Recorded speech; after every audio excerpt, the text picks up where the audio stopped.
বিশ্ববাসীকে আলোকিত করে গিয়েছেন। এই বিশ্ব আলোকিতই থাকবে। যারা অন্ধকার করতে আসবে, গুমরাহি সরাইতে আসবে, বেদিনী সরাইতে আসবে, পথভ্রষ্ট সরাইতে আসবে, উলামায়ে কেরাম তাদের দাঁত ভাঙা জবাব দেওয়ার জন্য আগেও প্রস্তুত ছিল, এখনো প্রস্তুত, মরণ পর্যন্ত প্রস্তুত থাকবে। ঠিক কাবে জোরে কর। এলেমের শান, আলেম দুনিয়াতে চইলা গেল, তার এলেমের পাওয়ার থাকে কিনা থাকে না। আমাদের নবীকে দেওয়ার মুজিজার সম্পর্ক এলেমের সাথে। এলেম দাউদ আলাইহিস সালামের মুজিজা পৃথিবীতে নাই, এটা আমলি মুজিজা ছিল। মুসা নবীর লাঠির মুজিজা নাই, এটা আমলি মুজিজা ছিল। ঈসা পয়গম্বরের মুজিজা নাই, এটা আমলি মুজিজা ছিল। আমাদের নবীর উপরে নাজিলকৃত 30 পারা কোরআনের মুজিজা হইল ইলমি মুজিজা। বলেন কি মুজিজা? আমল আর এলেমের বৈশিষ্ট্য আছে, আলাদা আলাদা বৈশিষ্ট্য। আমলের বৈশিষ্ট্য হইল আমিল, আমল করনেওয়ালা কর্মী যতদিন পৃথিবীতে বেঁচে থাকে তার আমল চলতে থাকে। নামাজ একটা আমল, নামাজি ব্যক্তি মারা গিয়া নামাজ পড়তে পারে না।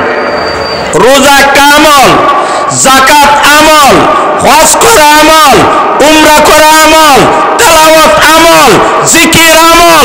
আমিল যখন থাকে আমল থাকে, আমিল নাই আমল থাকবে না। এলেমের বৈশিষ্ট্য হইল আলেম না থাকলো এলেম আছে, এলেম থাকবে, আলো বিতরণ করতে থাকবে। আমাদের নবীকে দেওয়া 30 পারা কোরআন ইলমি মুজিজা।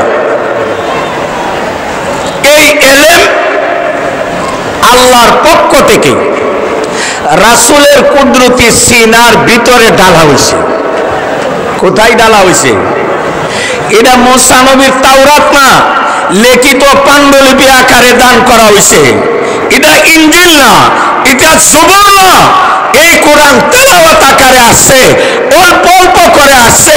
রাসূলের অন্তর হজম করেছে, মুখ দ্বারা প্রকাশ করেছে। যোগ্য সাহাবাদের মতো ছাত্র তৈরি করেছে। সাহাবারা তাবিনকে শিক্ষা দিয়েছে, তাবিন তাবে তাবিনকে শিক্ষা দিয়েছে, তারা তাদের ছাত্রকে শিক্ষা দিয়েছে, তারা তাদের ছাত্রকে শিক্ষা দিয়েছে। এইভাবে এলেমের দৌড় ভারত উপমহাদেশে আসছে। উলামায়ে কেরামের মাধ্যমে সারা পৃথিবীতে এলেম ছড়িয়ে পড়ছে। আজকে যারা আমাদেরকে হাদিস শিখাইয়েছিল প্রথম, তারা দুনিয়াতে নাই, কিন্তু তাদের তালিম এবং হাদিসের দরজগাহ এখনো পৃথিবীতে আছে। আছে কিনা? আছে না? রাসূল এলেম বিতরণের জন্য, এলেম ছড়াইয়া দেওয়ার জন্য, আমল ছড়াইয়া দেওয়ার জন্য, দ্বীনের প্রচার প্রসারের জন্য দারে আরকামে দারে আরকামকে তালিমগাহ বানিয়েছিলেন। মদিনাতে আসহাবে সুফফাকে তালিমগাহ বানিয়েছিলেন। কোরআন সুন্নাহর এলেম শুরু হয়েছে। অনেক লম্বা কথা, আমি শেষ দিকের কয়েকটা কথা বলবো।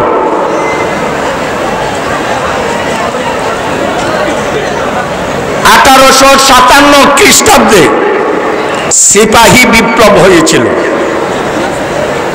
আগে পাকিস্তান, ভারত, বাংলাদেশ সহ আরো অনেক জায়গা ভারত উপমহাদেশ হিসাবে খ্যাত ছিল। তখন এই ভৌগোলিক এই বিভক্তি ছিল না, সব মিলায়ে ইংরেজরা অনেক দিন শাসন করেছে। আমাদের আকাবির আসলাম অনেক সংগ্রাম করে করেছেন আপনাকে আমাকে মুসলমান বানানোর জন্যে, দাঁড়িয়ে রাখার শিক্ষা দেওয়ার জন্যে, টুপি দেওয়ার শিক্ষা দেওয়ার জন্যে, জান্নাতের পথ দেখানোর জন্যে।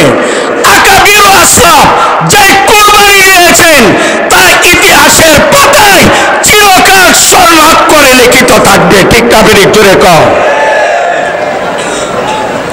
এক সাগর রক্তের উপরে ভর করে ইসলাম সারা পৃথিবীতে বিস্তৃতি লাভ করেছে। এই সব ঘটনা বলা উদ্দেশ্য না, সময় নাই, হাজিরা দেওয়া উদ্দেশ্য, দোয়া নেওয়া উদ্দেশ্য। 1857 খ্রিস্টাব্দের আগে ভারত উপমহাদেশের প্রত্যেক গ্রামে গ্রামে আলেম ওলামা ছিল, বড় বড় আলেম ছিল। 1857 খ্রিস্টাব্দের সিপাহী বিপ্লবে